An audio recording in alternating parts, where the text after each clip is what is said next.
Kasalukuyan nang nakalikas sa evacuation center ang 778 na pamilya na binaha sa Marikina City. Ayon naman sa Marikina LGU, isang pamilya na ang nakabalik sa kanilang tahanan.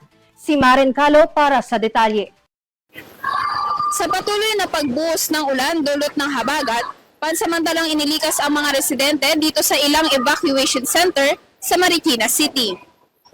Isa ang Malanday Elementary School sa kasalukuyang evacuation center na tinutuluyan ng mga residenteng apektado ng baha na kung saan mayroong 3,763 na individual o 778 na pamilya ang naitalang lumikas.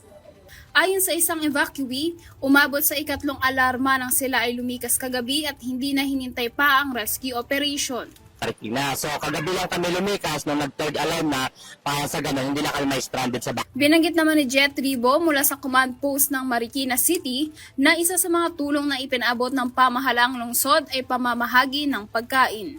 At this morning po nag-provide yung city government ng Marikina po ng breakfast po nila.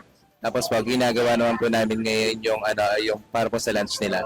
Dito na rin po namin ginagawa sa school yung pagluluto para po mas mabilis namin mabigay sa mga evacuees yung pagkain. Bukod pa rito, mayroon ding medical office na nakaantabay sa tabi ng mga evacuation tents na namamahagi ng mga gamot para sa mga residenteng nangangailangan nito. Isa sa ibinabahagi ng medical office na gamot ay para sa pangangati at sugat upang maiwasan ang anumang sakit na maaaring makuha sa baha, supplementary food para sa mga buntis, paracetamol sa mga may lagnat at lagundi para sa mga may ubo. Samantala, nagpapasalamat naman ang mga residenteng nakalikas sa Malanday Elementary School sa lokal na pamahalaan ng Marikina sa pagbibigay ng pansamantalang espasyo na matutuluyan nila.